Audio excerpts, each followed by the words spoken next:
Good morning, Year 11. Today we're going to be doing area of kites and parallelograms. Hopefully this video shouldn't be as long as all the other ones. I'm sure you're fed up listening to my voice.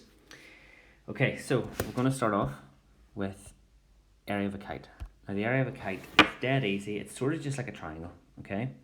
So all it is it's the width multiplied by the height, and we'll just divide that by 2. So for this first question, all we're going to do is 4 times 7, which is 28 centimeters squared, and then we'll have to just divide that one by 2, okay? So 28 divided by 2 is 14 centimeters squared. All right, next one. Now this kite has 4 dimensions on it, okay? So we're going to have to add up the lengths together so we know the whole width and the whole height. So we're going to have 4 and 9 makes 13. And then we're going to have 3 and 3 makes 6. So 13 times 6 is 78 centimeters squared. And because it's a kite, we'll have to divide that by 2.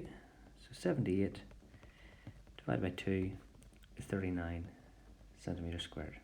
And that's it. Don't worry about what these diagonal lengths are. Okay, they have nothing to do with the area of the kite. You just want to know the total width and the total height. Alright? Moving on to area of a parallelogram.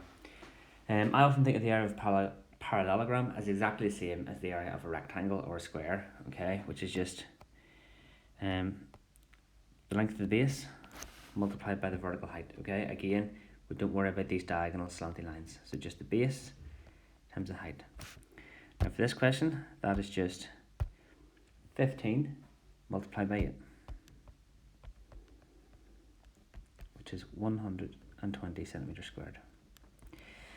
And that's your answer. We can just move on to the next one now. Like I said, we don't worry about these diagonal lengths, so we can essentially just scribble that 7 out. Okay, it's not important. So the area for this is just the base multiplied by the height. So 15 times by 5, which is 75 centimeters squared. Okay, and that is us. That's the learning done for today. Okay, nice 2.5 minute long video. Okay, I'll post a wee worksheet up for you as well, guys, and have a nice day. See you later.